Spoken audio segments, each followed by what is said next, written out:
Imaginez une petite flamme, vibrante et chaude. Cette flamme, c'est votre confiance en vous. Elle éclaire vos rêves, nourrit vos ambitions. Mais parfois, la vie souffle sur cette flamme. Les doutes s'installent, l'obscurité grandit. Comment retrouver cette étincelle perdue?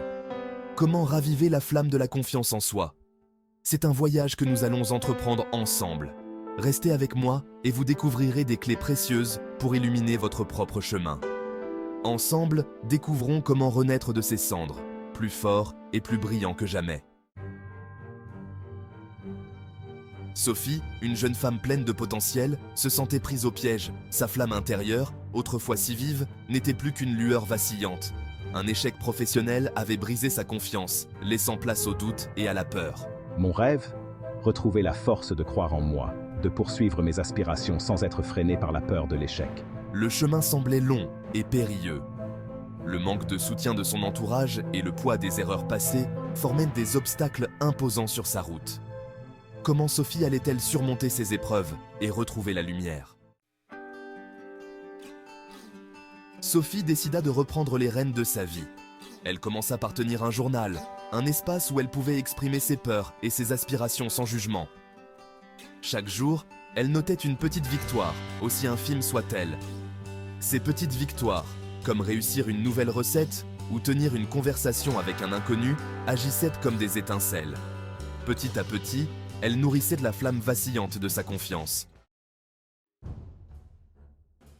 Encouragée par ces petites victoires, Sophie se fixa des défis plus importants.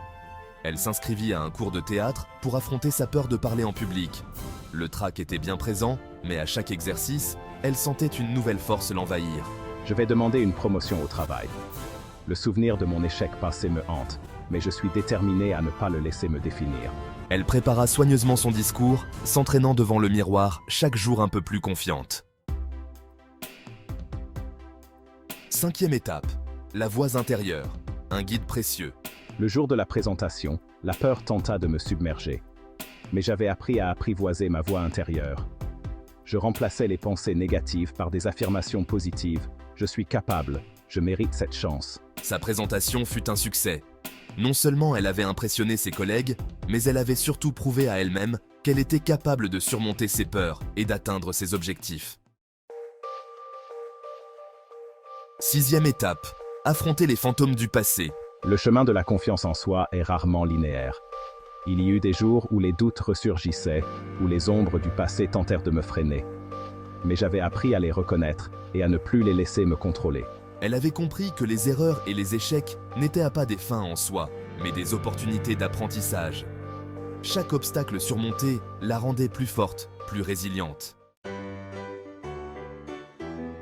7e étape, célébrer les victoires, petites et grandes.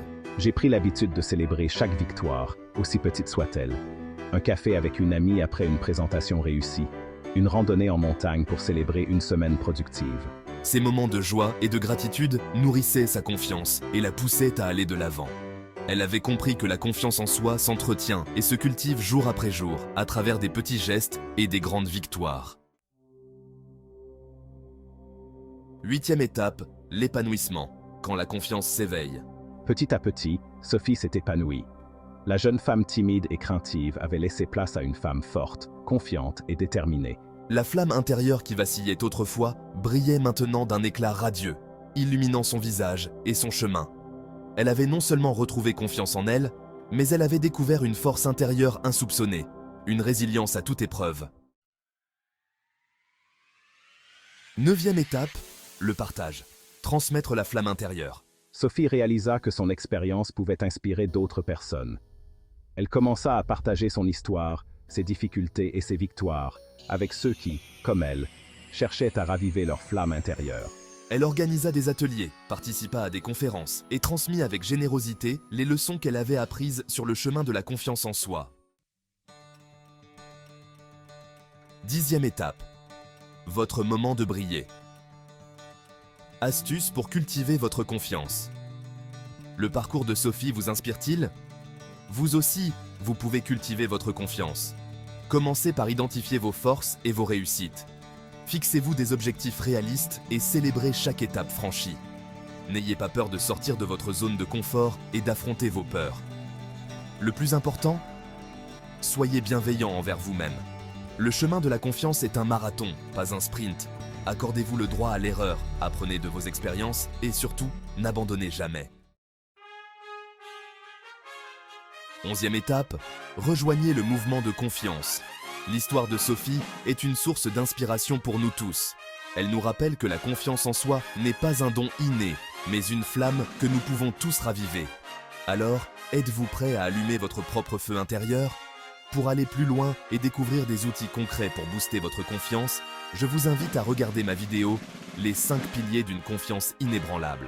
N'oubliez pas de vous abonner à la chaîne pour plus de contenu inspirant et rejoignez notre communauté de personnes qui choisissent de briller de l'intérieur.